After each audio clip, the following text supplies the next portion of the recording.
What happened? I don't know. What happened? Yeah, bro. There you go. I fixed it. Whoops. All right, people. Bill, take it away, boy. Yeah, go for it. Yeah, boy.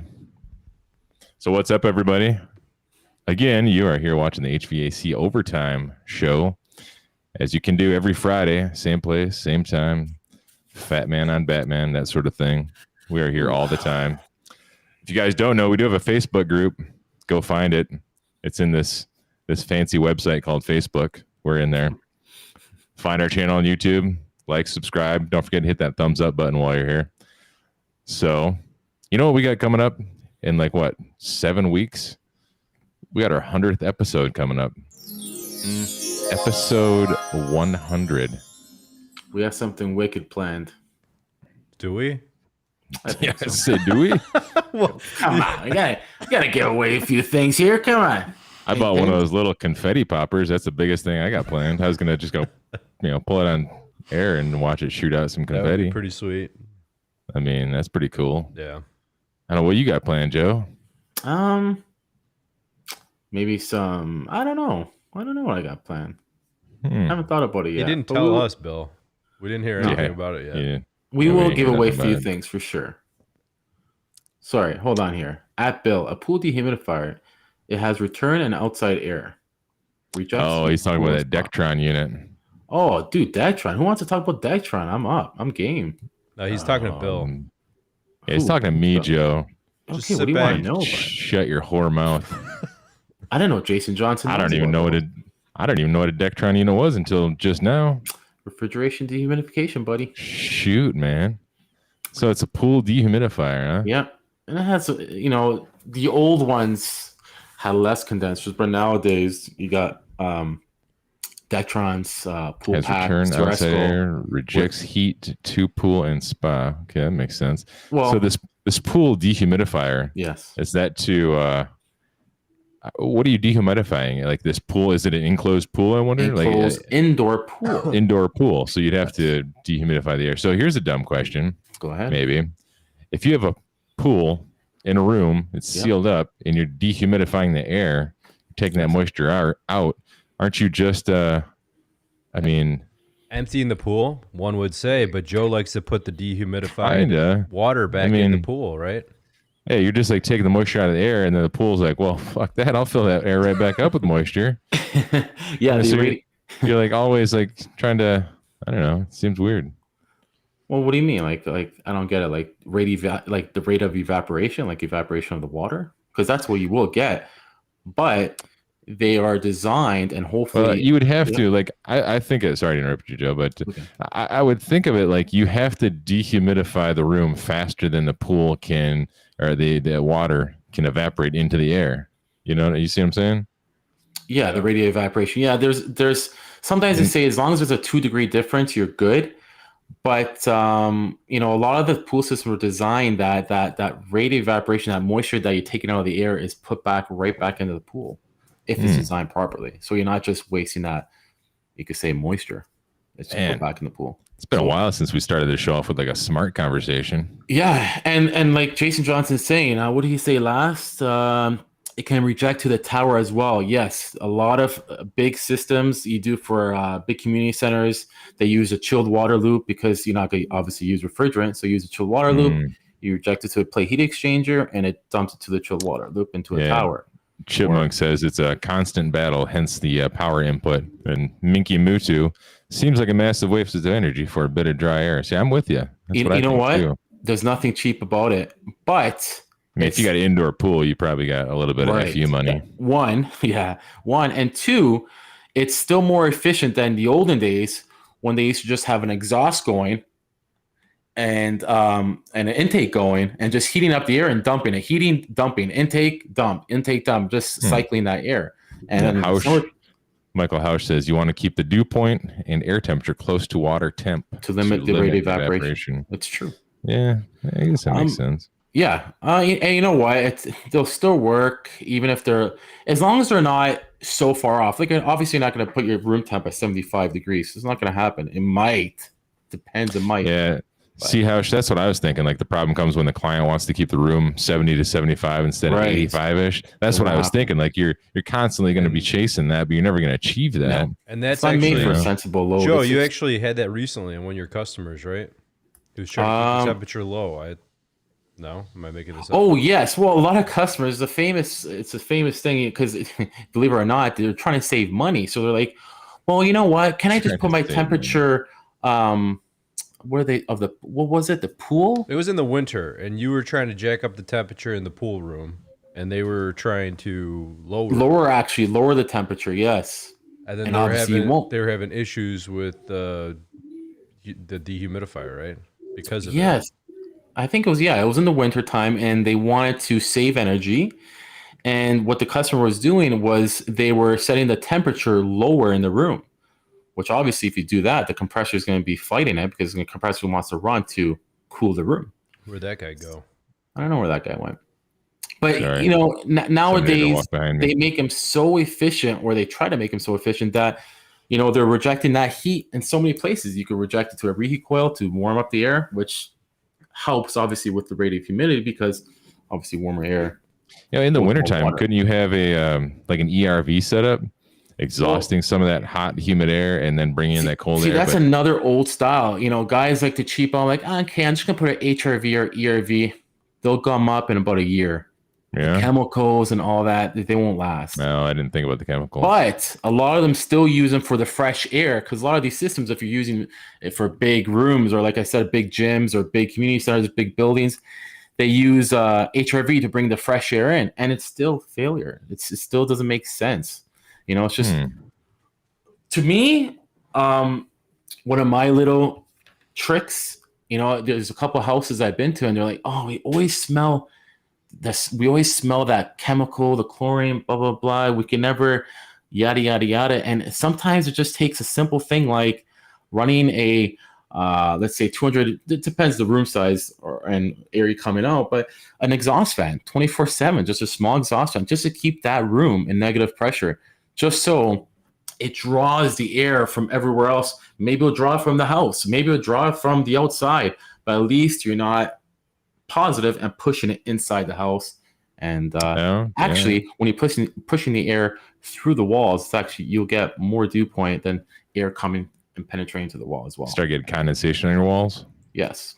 Oh, shit. Well, think about it. It's super humid in that room, and then you're transferring the chemicals, the humidity, the temperature, everything, right, through the wall. And Joe left. He's gone again. There you go. How does he? What? Hold on, I got to close out some porn tabs here. I got too many porn tabs open. Joe, we can't hear you. Or I can't hear him. Hey there. So, but anyways, nowadays they're making these dehumidification systems so good that you could bring that heat to the pool water. You could bring to any water. To be honest with you, you could bring it to the reheat. You could bring it to the outside. Systems didn't have the outside option, and that's why a lot of the older systems, when you come across them, they're overheated in the summer because of that reason. But now they're making them pretty good. So do you actually dehumidify and then drain that water back into the pool system? Yeah. So whatever is coming off the evaporator goes into a huge pan. And sometimes what you got to do just to overcome the pressure of the pool is you got to just put like a condensation pump. You think that water is safe to drink after it dehumidifies? No. No? No. Well, I guess it's worth a shot. They say you should never drink the water that drips off your window shakers. Yeah, I wouldn't want to. Just a word of warning. You know what? We forgot to say hi to our good buddy Randy and his little dog Luke. Randy Ravioli, which, by the way, I don't know if Randy told you guys, but he had a little bit of a problem with his duct system in his house. I think he said his return actually fell off of his whole house. Wow. He heard like a noise. He went over and looked down in the return, and you could see daylight. Are you serious? Yeah. Poor guy. Turns out his return fell off. I was like, one, somebody's breaking in your house, or two, you got a big old fat raccoon under there or something. But no, I think it was just the fact that he keeps putting those fans in there and making his YouTube videos on it, Probably.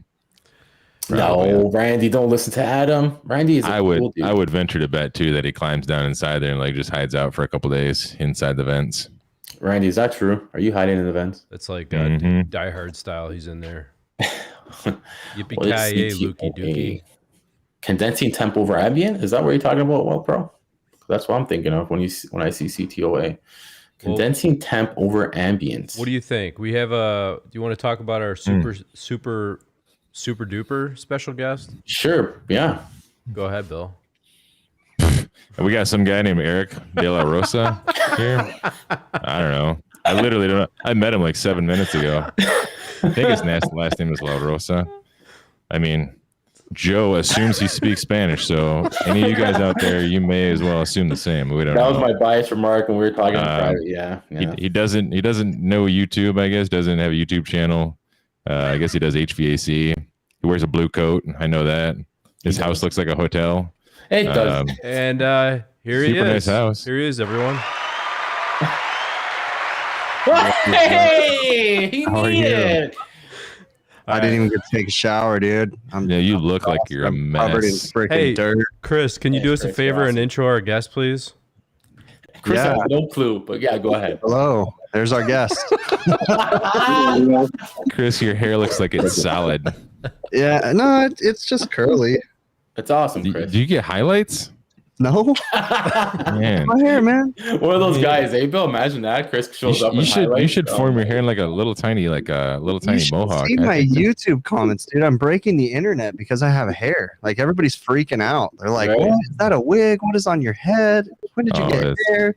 When did you get hair?" Like I guess it doesn't help that I've had a shaved head for the last 10 years. So yeah, but you're out of that cult now.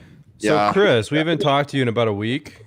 Pretty much. He's been so busy, Chris. Oh, man, I feel you, Chris had a birthday, everybody. Yeah. Mm-hmm. So he's 42. 39. I turned 38. 38? 38, man. Yeah. Damn. Hold up. Yes, Troy. I was in there. I seen you. We were talking about it in private. I was telling Bill and Adam that Clive was live earlier on. He did one of those spontaneous things. Yeah. Yeah, I had to put on a hat because I didn't want to distract anybody with my luscious locks. All right. So back to our guest that Chris so rudely interrupted the whole thing, right? Yeah. By showing up, Chris, you just ruined showing everything. up to the show like I was supposed to. Yeah. So Thanks, this is Chris. Eric De La Rosa, right? Yes. And I thought it was just La Rosa. he had a cool, awesome post, very cool and awesome, in the HVAC Overtime Facebook group. It was some monstrous contraption that you added to your house. And I think maybe you could describe it to us a little bit. What did you do? What did you make before we show it? So in the garage of the house, I make a studio, and then I put like a 2.5 ton unit. It's like a 2 ton, but around that size, 2.5 ton. So I started to make it more efficient. So at the beginning, I tried to design a condenser that works 20 degrees. Normally, condensers work 20 degrees hotter than outdoor temp. Right. So in the desert, it's so hot in Vegas, it's 112 degrees today. So I want to do a condenser that works cooler than 20 degrees. That way the system will have more efficiency. So my first design was a regular condenser, and I put a separate coil out of a 8-coil evaporator. And doing some tests, I discovered that once I cool my hot gas right off the compressor as fast as I can, my head pressure drops around 60 psi. So that was a pretty good, energy saving because my compressor was drawing pretty much a couple amps less than before. And then that was just the first design that I did. And then I come up with the second design, which is this ugly picture things that you guys see in the pictures. So you're taking the hot gas, your hot discharge gas, and you're running that through a separate condenser. Yes. So the primary condenser will be split in 5 sections. So that one I separate them. I put like a manifold. So my hot gas right off my compressor will cool down faster in a small condenser that will drop the pressure. And then after the first primary condenser, it'll normally goes to the other condenser, and it will cool down the refrigerant a little more. And that I seen couple, like the compressor drops couple amps and increases the cooling capacity. How much did your subcooling increase from that? Subcool before in the first one I did, I had around 8 degrees hotter than outdoor. Instead of 1920, it was pretty low. It was pretty nice. And then I got my readings, and it was 98 degrees outside. My head pressure was 107, around 107 degrees. So it was pretty nice. So this one is the things you guys are seeing in the pictures. That was the second. I decided to do that control cabinet. It was just like killing time. This pandemic time. I'm home sitting, so let's try to do something like different. And I come up with those all those controls. I put it in that cabinet. Are those refrigeration controls that you have in there, or? Those are, I bought all those controls online. So those little ones are dual temperature displays. The ones in top, those are temperature controllers. So you can set it for heating or cooling, and they can command solenoids or blowers or fan, whatever you put on the system. And so I decide to come up with some wiring that whatever comes to my mind. So normally the attic is pretty hot. You know, if it's 113 degrees outside, the attic gets about 140 degrees. So whenever you turn the AC for the first time, the hot air from the ducts will heat up the house. So I wanted to have the compressors on for a while. Once my evaporator gets cold, and then I wanted to put that temperature sensor to command my blower. So that way the air that comes out is not heating the house. So I don't want to heat up the space and after a while cooling it again. That's a good idea. Yeah, that's an awesome idea. Before you continue there, Eric, I just want to tell everybody we found Eric because he was a member in the HVAC Overtime Facebook group, and he posts this, and I think everybody that's seen it was like in awe because it's awesome. And this is obviously his house unit. But yeah, it's pretty cool. So, how much money did this cost you to make, and how much time did it take? I started before the summer, and I was working probably like 4 hours a day, and then I was like 3 days busy doing all stuff. So literally like a month, because I wasn't full time. You know, like I did the cabinet, installed it, and then I ordered the fan, the cooling fan, the little tiny evaporator that was inside. Oh, okay. I was looking at that right now. I'm sitting here thinking about it overheating, but is that a cooling fan down on the right-hand side of that control cabinet? Yes. But you don't only have a cooling fan. Oh, yeah. You have the line. What do you have inside the side of the cabinet? There's like the copper line comes off of. Did I see that in one of the pictures or no? Which one? No. Don't you run? I have a low and high pressure controls inside. Oh, okay. Yeah. And I got the capacitors. And I put the out of curiosity, have you taken a temperature even with that cooling fan? Because you said you're in Vegas. Yeah, it's pretty warm. Right? I was gonna say, is it pretty warm inside that cabinet, even with that fan? With the fan, when it's on, it's around 75, 80 degrees, so it's not too hot. Okay. Yeah, that's not too bad. Capacitors is not. I don't want condensation in there either. Huh. It's better. It's keeping my capacitors from overheating. What kind of now that system? Is that a TXV system? Or, yeah, it has a TXV. Those condensers, they were gonna throw them away, so I take them and I said, "Oh, I'm gonna make something out of them. Let's see what comes out of it." So I ordered. I'd be curious. Well, no, I am curious. I would. Curious. I wonder about having your liquid refrigerant subcooled so much to the point where you would almost have to increase the load on the evaporator to get it to boil off. I mean, it's probably not the case since you live on the surface of the sun It's and pretty it's so hot. So it's probably not an issue, but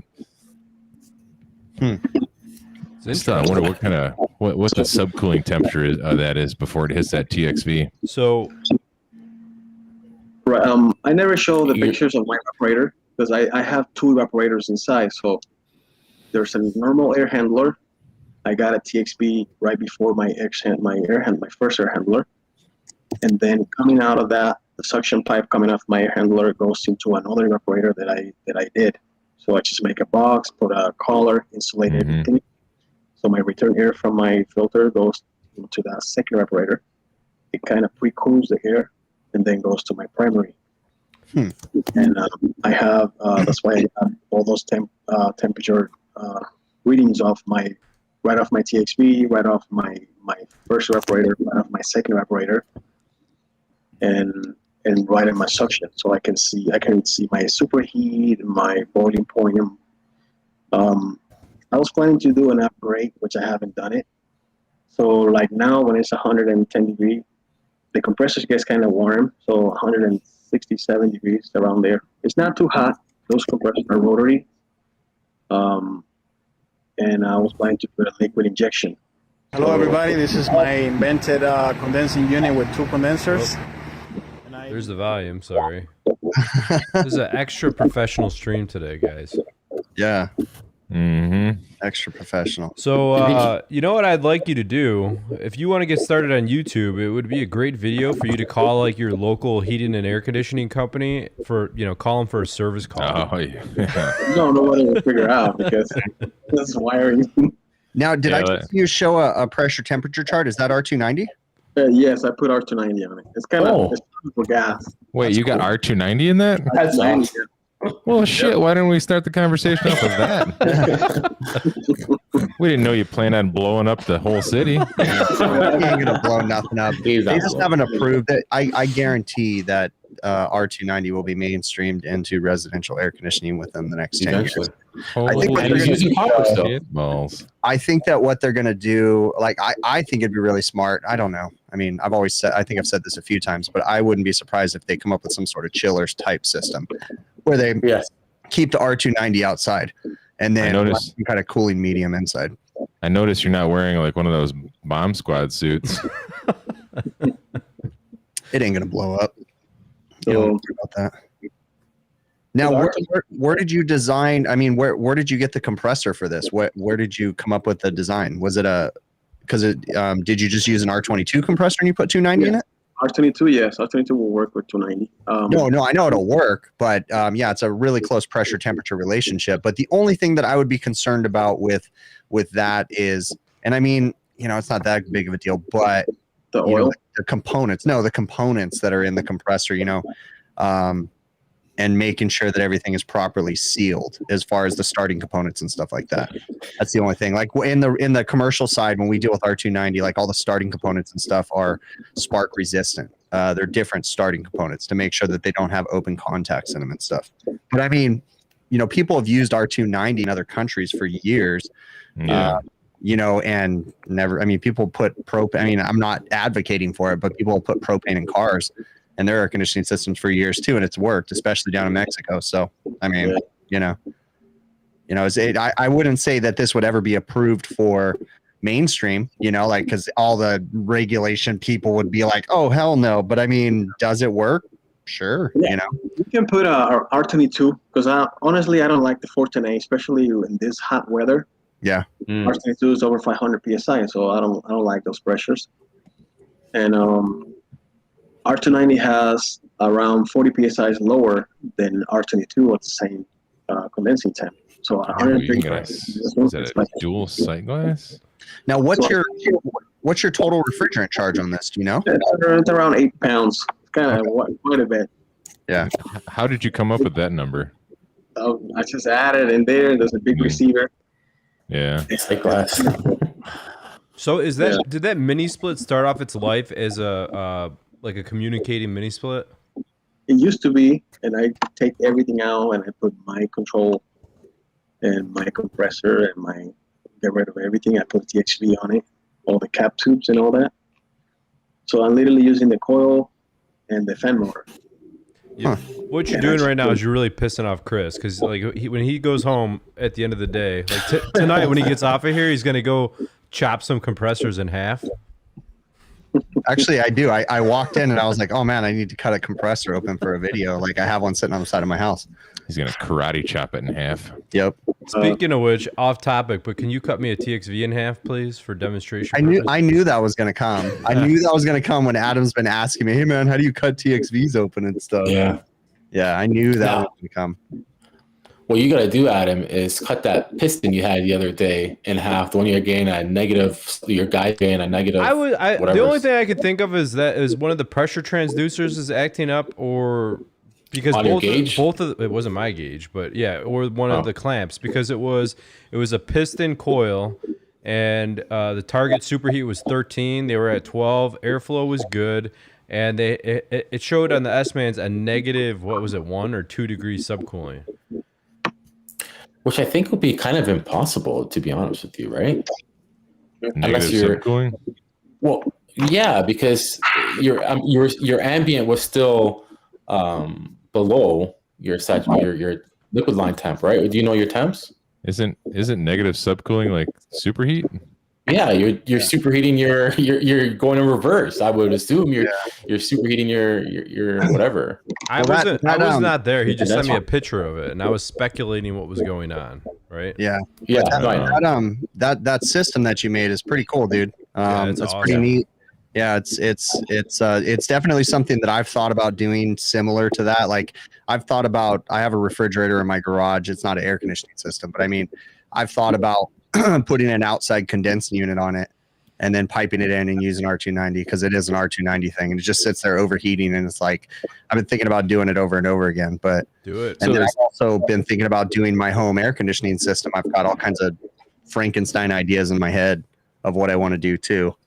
So like essentially you took the condenser and you increased the size of the condenser. So I assume your condensing temperature now is a little bit closer to, I mean, it's probably a little bit lower. I don't know, like 10 degree split roughly.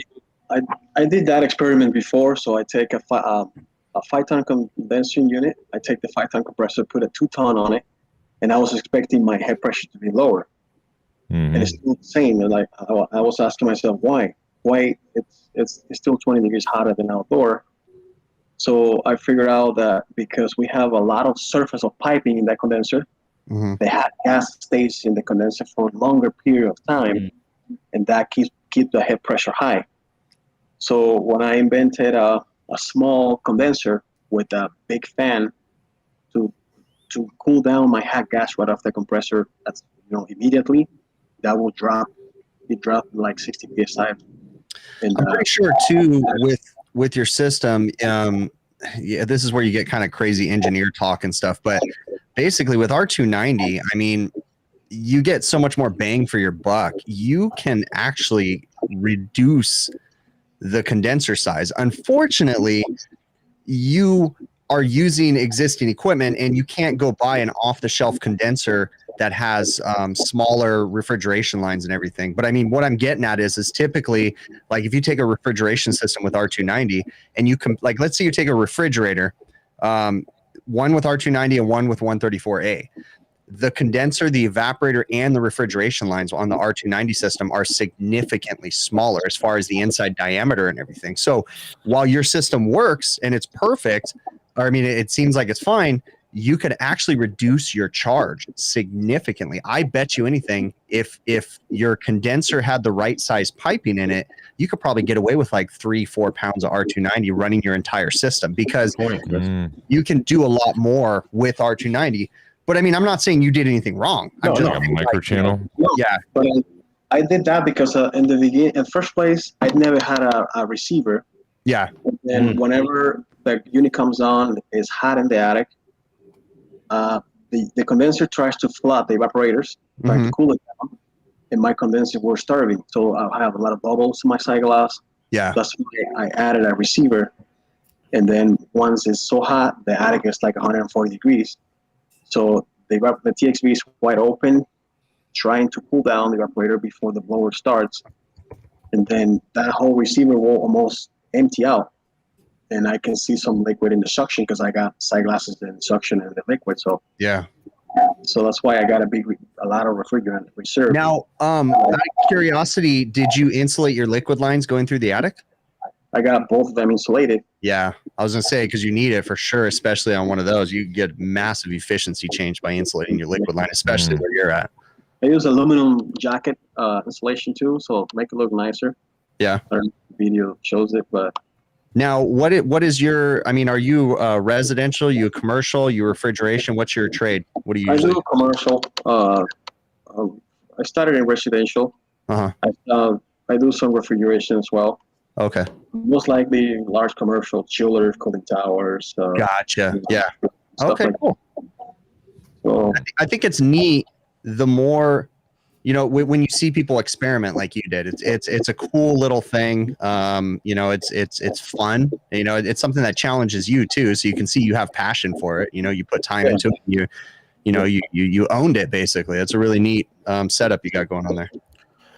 There is a couple questions in chat, which are good points. Yila, first of all, I want to say Roxanne is a big fan of yours. She says you amaze her all the time in chat. And Yella saying, how about we talked about this before, how about use a coax, a water condenser, as a desuperheater to heat the hot water? Who in the fuck is Roxanne?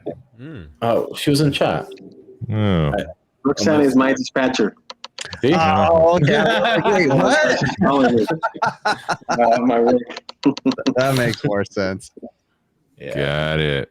That makes more sense. Must be Now, an what were you inside saying, Joe? How about using a coaxial condenser to harvest the heat, basically? Right. And you use it somewhere else, yes. Well, if you did Las that, Vegas, you don't need to harvest heat, do you? It's a lot of you're going to heat. use hot water, Yeah. Hot Yeah. water, right? Hot shower. But the thing about using that in Vegas, okay, again, I'm a dummy, right, when I think about things. But first off, you're not going to have a demand for hot water all the time, okay?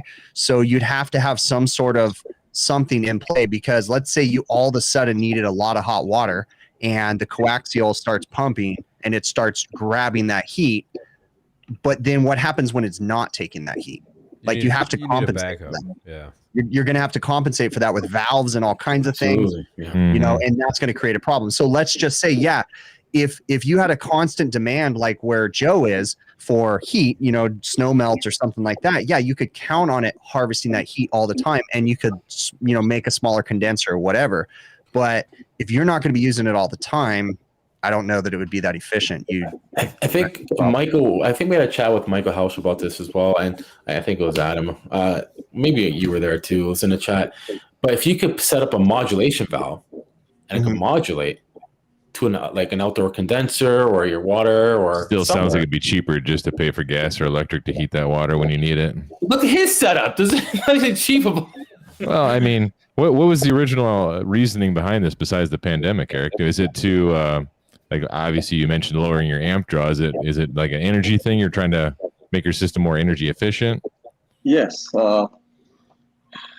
The system normally, it's a regular split unit. So I like my profession. So let's try to do something unique. So that's why I just come up with those ideas and see what comes out of it. Now, do you monitor your power consumption at all? Like, do you know how much you spend on it? Yeah. Yeah. Before it used to be like 10 amps when I think it was one compressor, and now I have the ability to, because it's two stage. I got two compressors. So one is 15,000 BTU, the other one is 12,000. Oh. And if it's cooler than 90 degrees outside, I don't need the second compressor running. So the 15,000 BTU is good enough to have 18-degree split. Wait, you said there's a second compressor? Did I miss that part? Yeah, inside the small condenser, there's a one. I thought we were just it's like a cascade system. Yeah, I thought we were just running a auxiliary condenser. Yeah. No, I got two compressors too. That's why I got two suctions, one condenser, first compressor. Yeah. Fucking that's really neat, cool, man. Yeah, that's really neat. My next upgrade is doing some more. I gotta change some wires and stuff like that. But if it's cooler than 85 degrees outside, then I don't need the first compressor running, so I can run the smaller one, the 1 ton, Yeah. I got around almost 5 amps total consumption, including the fans. And I still have around 14 amps split, 14 degree split. So it's pretty nice. I'm saving energy. Now it's so hot. Both of the compressors are running to cool down space, especially now because I wasn't home. My AC is off during daytime. So it's around 10 amps because it's really hot. If the temperature outside is like 95 degrees, then my total amperage drop about 8.9 or 9 amps. So that's then my next, what I'm planning to do is do an upgrade, put a little solenoid with liquid injection. Oh, cool. Compressor, and see how it works. Yeah. You know, I do some tests and I see an efficiency when I inject some liquid into the suction. My head pressure will drop, my compressor temp will drop, and that will prolong the life of the unit as well. So, hey, Mark Miller asked a good question. Do you have any oil return issues? not until now. That's why in the bottom of a suction accumulator, I put a little cap tube. So, normally the suction accumulator tends to keep the oil on it. The compressor will be high. So that's why I put a little, because my suction goes into the suction accumulator, goes up into the other tiny evaporator that is on the side of the control cabinet. That's what I said before. You're cooling the control cabinet. Yes. Yep. Okay. There He has you an go. evaporator in makes the more control sense, yeah. cabinet. It's a little tiny evaporator, and it has it's a free flow. So I don't have restriction going to the evaporator inside of the evaporator deck. Interesting. So Yeah. the suction will go down, and then I have a little cap tube that drains any oil from the suction accumulator back into the suction. Huh. And It's really cool. Yeah, Yeah. I would it's really second neat. that notion. That is awesome, Yeah, man. call your local air conditioning company and tell them that your disconnect air conditioning is not working properly. Yeah. No. Call Gettle. Tell Gettle that you need to have your air conditioning looked at and see what they have to say. Film the reaction. Make sure you move your truck. Like park your truck at the neighbor's house or something. And then when they come Hide here, all just your- tell them, hide all like, your I don't know, tools. man. I tried turning it off. I turned it back on. Didn't do Be anything. like, I just moved in. I'll be like, yeah, it needs to be replaced.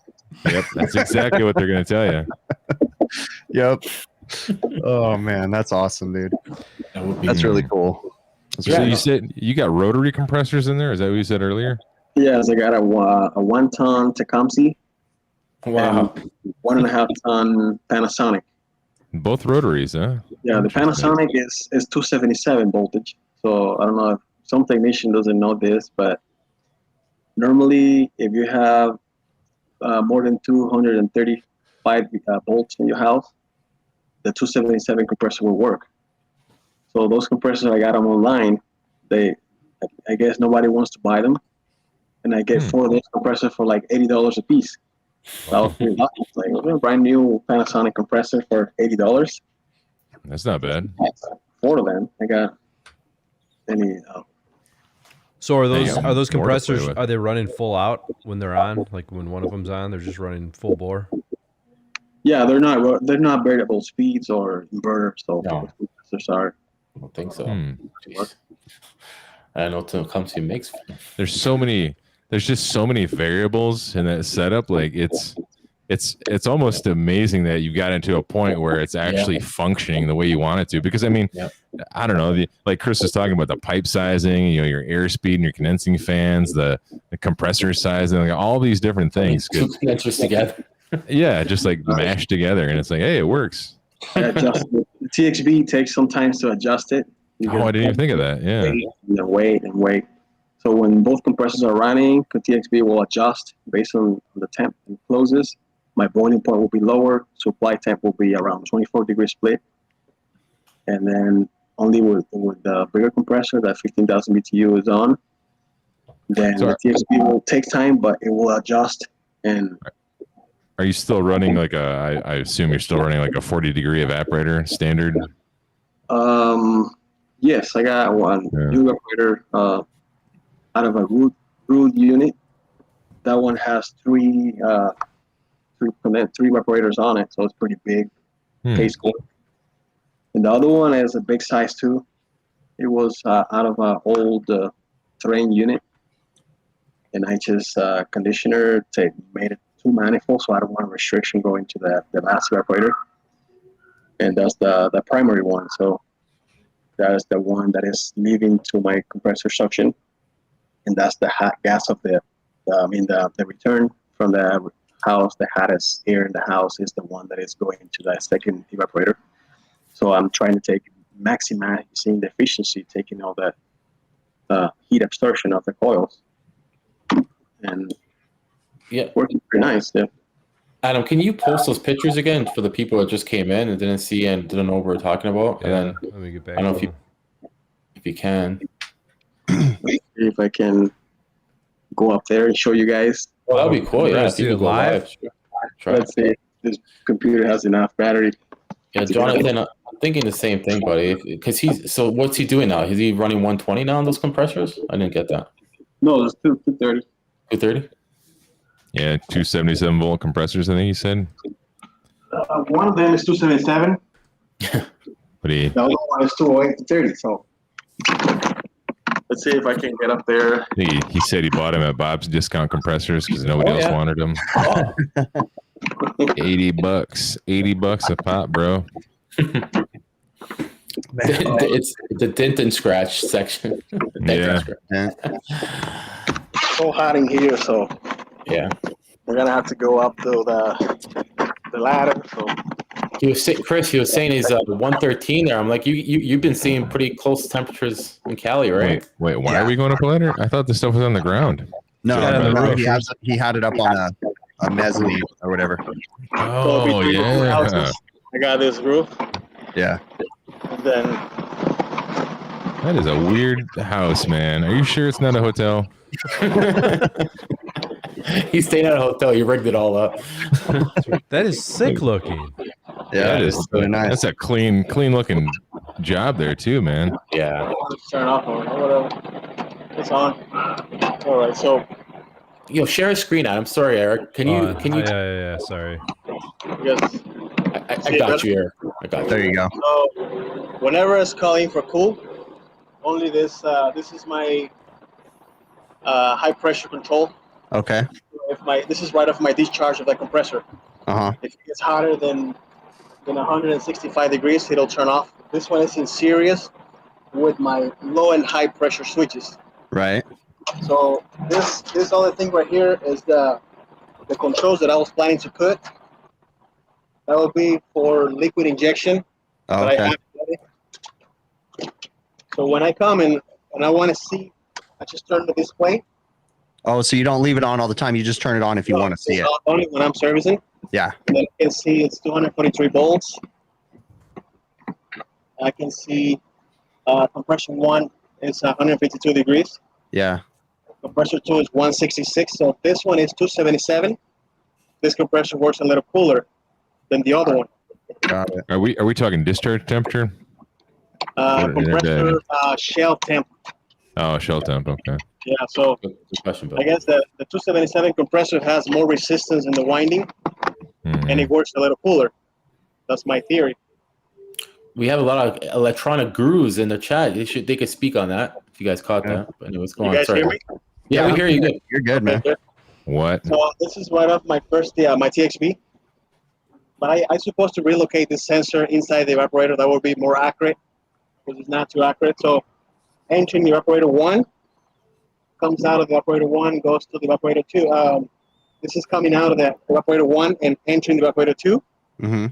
And this is my blower, the indoor blower temperature controller. So if it's hot inside, I turn it on. This is the one controlling my blower in the attic. Cool. So in the attic, I have a normally closed relay. And whenever the thermostat is calling for cool, it will energize that relay, and it will disconnect my green wire from the thermostat to the air handler. So the thermostat will not be controlling the fan in the attic. This one will take over. This one will be the one controlling the blower in the attic based on suction temp. So coming out of the first evaporator enter, coming out of the first one enter the second. leaving the second evaporator. I got my TXV bulb and this one, leaving my second evaporator. So this temperature goes up and down. My TXV opens and closes. You guys there? Nice. Yep. Yep. No. And this is my suction right here entering. Hey, Eric, two questions. One, why didn't you leave the capacitors in the box? And then two, also, can you show us a close up of those contactors? Say that again. Can you show us a close up of those contactors? A closer. Yeah, I want to. there I want you to see your contactors. Why? Why? I want to Wants see. to work. I want to see if the writing is upright. Come on, look at his work. The work is amazing. Eric. Yeah, that's that's- awesome, man. that's It's what I'm really, talking really about. cool. Yeah. Yeah, this is a really cool project you did. So So you're saying about the suction temp going to the compressor. I think you left off. So this is my suction entry right here. I got a thermometer in my suction. And this is my return air temp in the house. It's 78 degrees inside. This is my supply, 55 degree supply. okay. So this is my return air temp. It goes into my primary evaporator, which is the second one from the TXB, the first one and the second one. And between the two evaporators, I got a thermometer. So this is my return air temp, pretty cool air temp, and my supply. Sweet. And my outdoor temp right now is 111 degree outside, pretty warm, and 120 degree liquid temp coming out of the compressor. So And it's that's still surface temperature of the liquid line, right? my liquid line coming out of my second condenser. Uh-huh. It's 120, and I have 10.2 amps total, both compressors, including the fans and everything. Yeah. Wow, that's low. That's really neat. What kind of temperature probes are you using for these, like the supply and return? Like what kind of temperature? Temperature probe, you mean? Yeah. I put this temperature probes, these little ones. Oh, Yeah. okay. Yeah. Yeah. It's Okay. basically, it comes with this display. This is a temperature controller because you can set Celsius, Fahrenheit, and set point, whatever. Yep.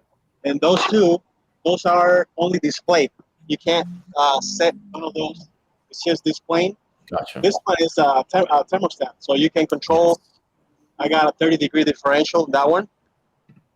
This one, I got it 165 degree in series with my high and low pressure switches. So if my discharge starts overheating for some reason, it will turn off the system. And then I got pilots in the bottom right here. Mhm. I can see the blue one, compressor 2 is on. Yeah. Fan in the attic is green. And the white one is my compressor 1. That's cool. That is So if any alarm pressure switch is open or the discharge temperature gets too high, this red light will turn on. It will let me know that something is not right. Yeah. In the winter, the yellow means heating. So I got a furnace, high efficiency furnace in the attic as well. Awesome. And the capacitors are here because capacitors normally explode in this hot weather. They get so hot. So this fan is blowing around 70, 75 degrees. Probably. I That's got cool. 63 degree suction temp, right, coming in, my suction. Yep. And that suction goes into the accumulator. Yep. I did this last year. I never painted, so the sun is eating it out. Man. Comes out of the suction accumulator, and then goes into the tiny evaporator coil that I put in here to cool the cabinet. So this is insulated Oh, that's what inside, that is. Yeah. Yes. comes in and out. This is a suction dryer. And in the bottom of that suction accumulator, I'm sorry for the quality of the video, guys. It's It's all right. perfect. Perfect. We deal with Joe on a weekly basis, so And I got this little capillary tube. You guys seen it? Yep. And that is for oil return. So any oil stays in the suction accumulator will go down into my suction.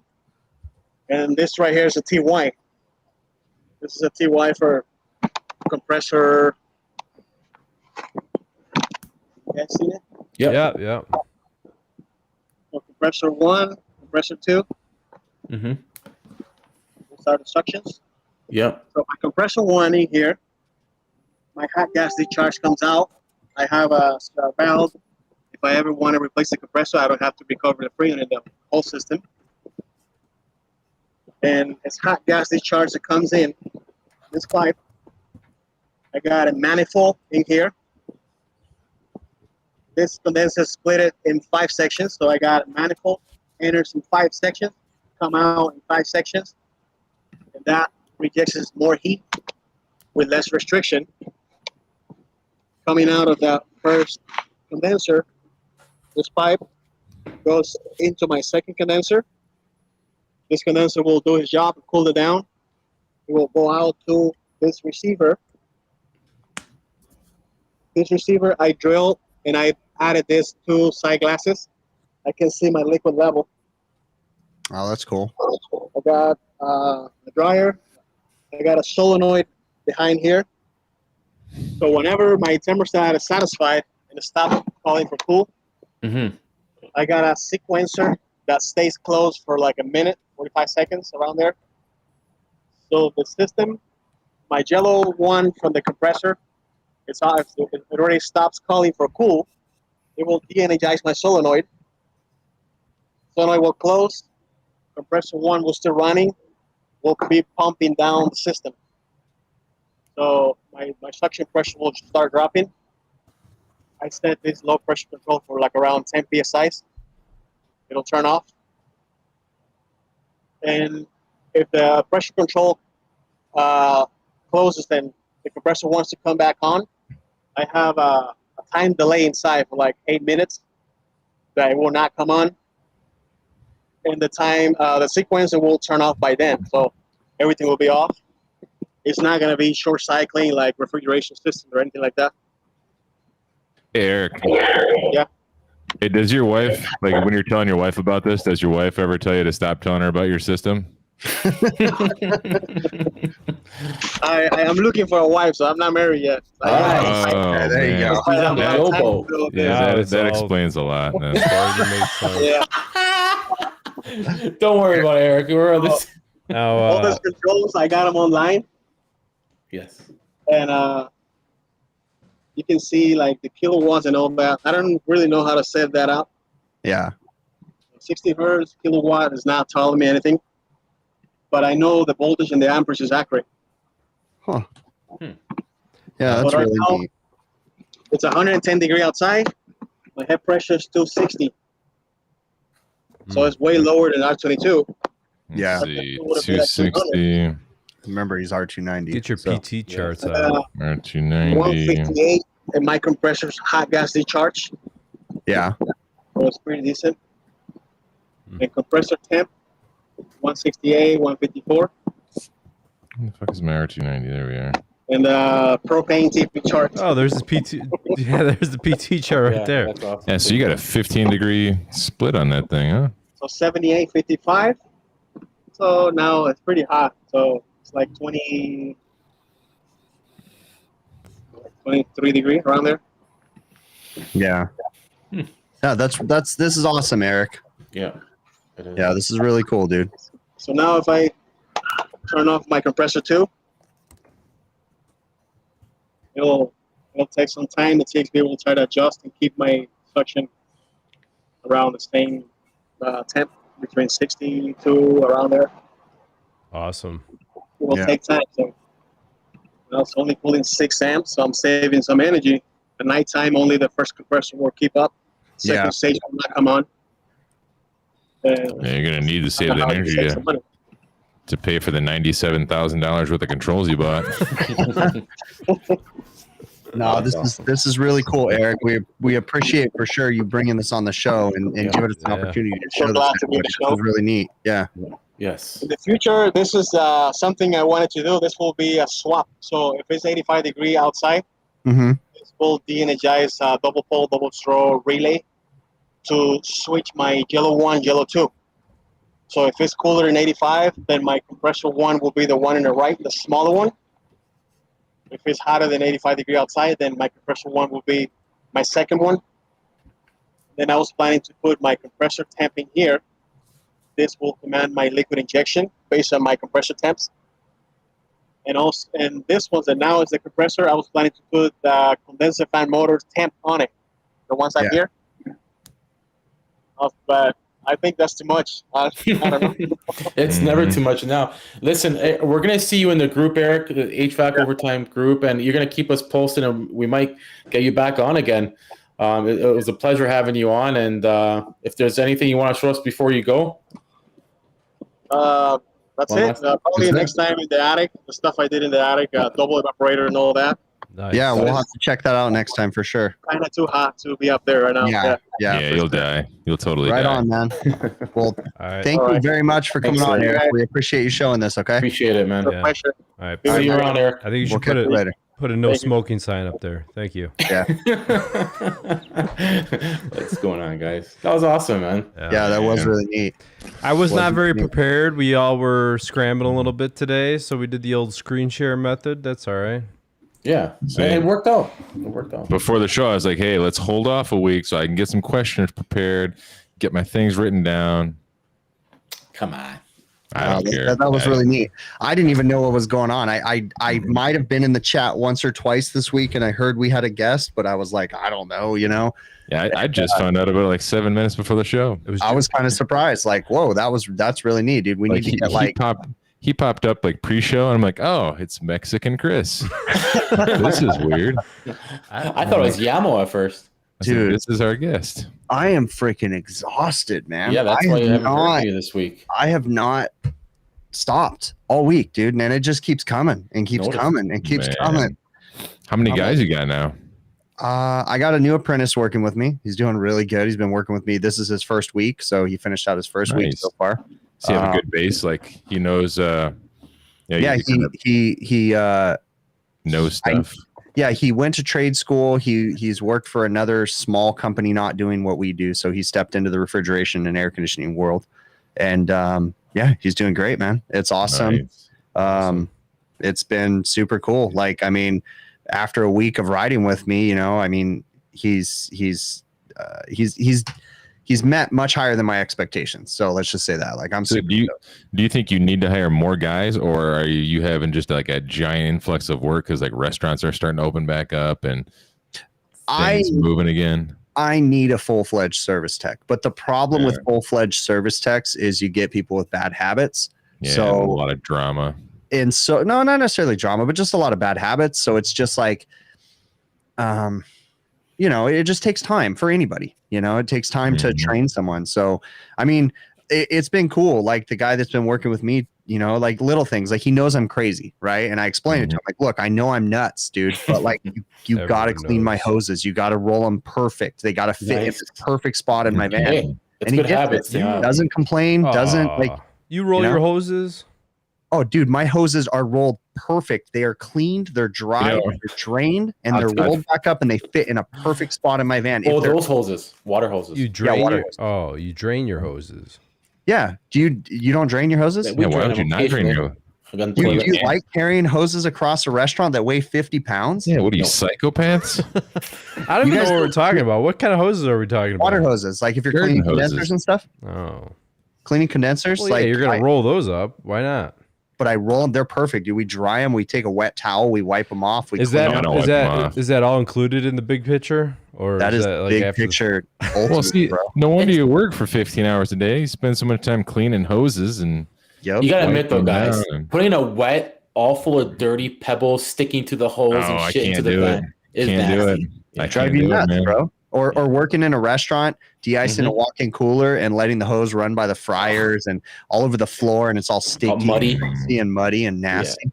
You know, I'll admit this because of Chris's videos. I actually do the same thing because in one of his videos long ago, I seen it's a stupid little hack, but I seen that he took his hose ends when he got them all rolled up. You just tie them together. I'm like, that's fucking genius. I never thought about that because you get a little bit of trickle of water dripping out of there in the back of your van.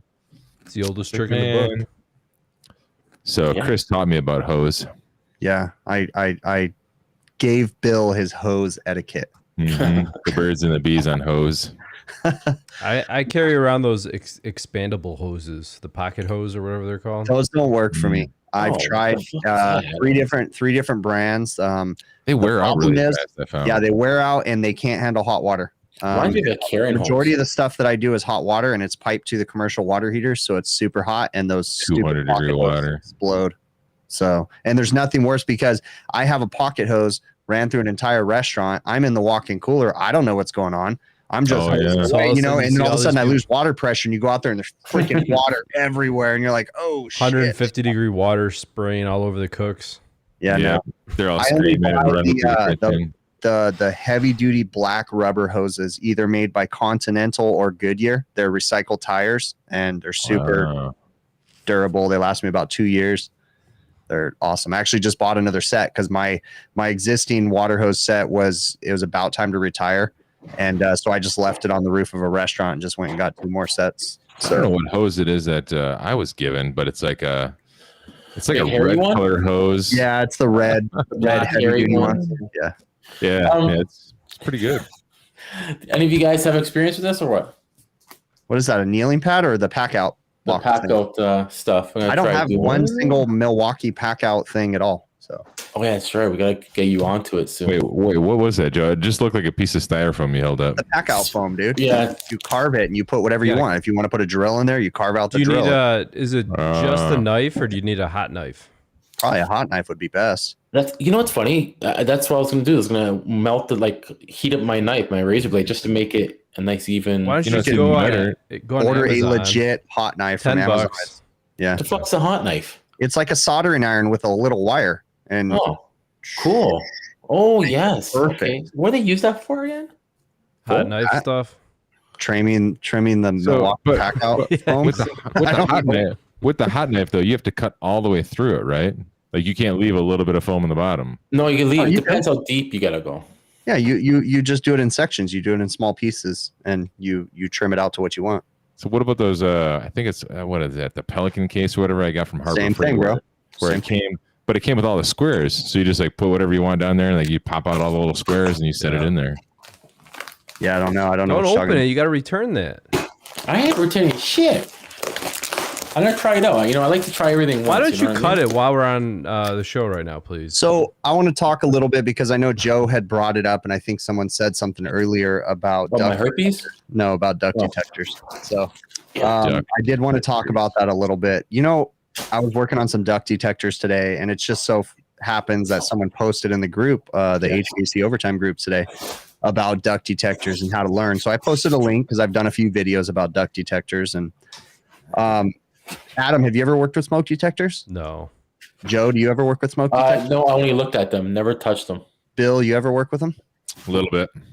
So there's really not a whole lot complex about smoke detectors. If you really think Seems about like it, it's just a few relays and a logic board. That's Yeah. all it is. Mhm. And the relays do a certain function if they sense smoke. Like there's a detector head in there. If smoke is passed across it, and then you have several different relays that you can do different things with. So when I'm explaining, I was talking to my apprentice today as he was working with me, and I'm explaining the duct detector to him. I'm like, look, it looks intimidating because there's all kinds of wires coming in and contacts and all kinds of stuff, but it's not that big of a deal. Adam, did you poop your pants? I smell that too. What is that smell? Fucking gross. I'm not man. melting this shit. Yeah. What's going on over here? But no, duct detectors really aren't that bad, and a lot of people seem to be intimidated by them. You really just need to break them down. It's just a series of contacts. That's all it is, with a definite purpose. You have one, a smoke detector. You're typically going to have an auxiliary A contact, auxiliary B contact, a supervisory contact, and an alarm contact, and that's it. The alarm contact opens or closes if there's a fire. The supervisory contact will open typically if you take the cover off the duct detector or you turn the power off to the duct detector. And then the auxiliary A and the auxiliary B will either open or close because they have a normally closed and normally open contact. So that's all it is. There's not really anything too complex about them. How is that? I'm sorry to cut you off. How is that supervisory conductor? Is it using like a pressure? Like how's it using? Is it using pressure sensor? The supervisory contact has two things. Number one, they have a tamper sensor on the cover of the detector. If you pull the detector off, there's usually a little piece of plastic that pushes a button down. And if you pull the cover off, it releases the button and breaks contact, and the supervisory contact or trouble contact, if you want to call it, opens. And that'll tell the alarm company. Let's think about this. The alarm company, the fire alarm company, right? They're monitoring the duct detector majority of the time, and they're monitoring it with 2 wires. Okay. They're looking, they just have a red and a black wire. It could be any color, but red and black wire, right? So let me ask you guys a question. Have you guys ever heard about a mouse climbing in the attic and eating through wires? Have you ever heard someone say that happens? No. Okay. So it does. What happens if the fire alarm company is monitoring that smoke detector with 2 wires and a mouse eats one of them? Then if there's a fire, they might not know. Need a new mouse. Yeah, need a new mouse. But if there's a fire, so they have some methods of monitoring those duct detectors. They'll typically run, and we're not going to get crazy into this. I have some videos on it, but they monitor the wiring, and you can actually wire it in a way that if a mouse eats through one of those wires, or if a technician accidentally severs one of those wires when he's on the roof or walking through the attic or whatever, the fire alarm company would know, and it would signal a trouble condition. They would say, hey, there's an issue there. Or they will also look for those 2 wires to direct short. If they direct short, typically means there's a fire. So, or there's something going on inside that duct detector that causes an issue. So, but there's really not a whole lot complex going on with the duct detectors. I've got a couple videos on my channel. You don't even have to go to my channel. Just Google search duct smoke detector on YouTube. I posted your channel on the. Yeah, just go to YouTube and just look up duct smoke detector, and it's going to come up with my videos. Now, Chris, do you ever work on I don't know, whatever part of the smoke detector actually goes into the fire alarm panel? Do you ever do anything with that? I don't touch the fire alarm panel. I will touch the wires coming from the panel that go to my smoke detector. I will, like today, I changed a duct smoke detector, and I unhooked the fire alarm's wiring, and then I rehooked it back up, tested the system, made sure that it triggered a fire alarm, made sure that it triggered a trouble condition, made sure that, we have remote test and reset stations typically, because the duct detector that I worked on today was up in the attic. No, it was up in the restaurant. The air conditioners are exposed. So I had to put an extension ladder up in the restaurant where the customers would normally sit, and I had to change the duct detector. But we have the ability in the restaurant's office, they have a test and reset station. It's like a little key. And when you turn it, I can trigger a fire condition, or I can reset a fire condition. So I had to wire all that stuff in, and yeah, it's not nothing too crazy. My thing with duct detectors was, I can still remember doing air conditioning installations, and we could never figure out how to wire them. This was way back when I was still an apprentice, and nobody at my company could figure out how they worked. They just wouldn't make sense to us. And I just started, kind of like Bill, I just started reading things, and I just started reading manuals and looking up as much information. Again, the internet was still in its infancy back then. So, I'm downloading books and, going to the library, trying to find stuff, and just kind of figured them out. And also I would we would play this game with the fire alarm company, because the fire alarm company would come out and say, the duct detector is bad, you need to call the HVAC guy. And then I'd go out there and be like, I don't see anything wrong with it, call the fire alarm guy. And you'd go back and forth. So I actually learned, I have a routine and a system now. If I get called about a duct detector, I will go out there, I will look at it, and I will say, the duct detector needs to be replaced. I will replace it. I want the fire alarm company here when I replace it. So then there's no more he said, she said. We change it. The fire alarm company says, oh, it still doesn't work. And then we troubleshoot it together, and we say, oh, your problem's on your side, but I'm there. So that way we don't have to play back and forth. Now, isn't it just like a regular, why the fire department, not like a regular, like a Johnson Control or whoever? It's just the fire alarm company. It's Stanley Security or Honeywell Security, Tyco Security, which insert name of whatever monitors it. Yeah, whoever monitors the system. But it's that gray area, kind of like glycol units. Glycol units, I don't install them. I don't change the glycol lines. The beverage company does. The fire alarm company doesn't change my duct detectors in my area. They won't do anything with them, but I don't mess with their system, and they're interlinked together. So it's best if we're there together, because then there's no more pointing fingers, and majority of the time it's their problem. So before I change subjects, there was a good book. You actually mentioned it before about these little systems, didn't you? No, the book that you're thinking of is for economizers. Sorry. I thought you had one about Wrong these thing. No. Yeah, no. not about duct detectors. I thought you had that too. Anyway, sorry. I have Nah, it's all this good. book. HVAC control systems. Did you just get that, or did you One? get that because I had it? I don't remember. No, I just got it. I got it because somebody had it. I don't know if it's you or Johnny Mac. Oh, HVAC control systems. This is when I took a building automation class in trade school. Is this book any good then, Chris? I don't know. I might have read the first page and I put it away. I just like books. Bill, I haven't even read the books you gave me. I just sent back one of my chiller books because I got it and I was all excited. I'm like, oh, great. It's going to be a great book all about chillers, the fundamentals, the basics. And then I get to it and it's like, well, I mean, a majority of the fundamentals they were like explaining I already knew. Yeah. And then the rest was like, you know, how different chillers apply to different situations and energy efficiency and calculations. I'm like, I don't need any of that crap.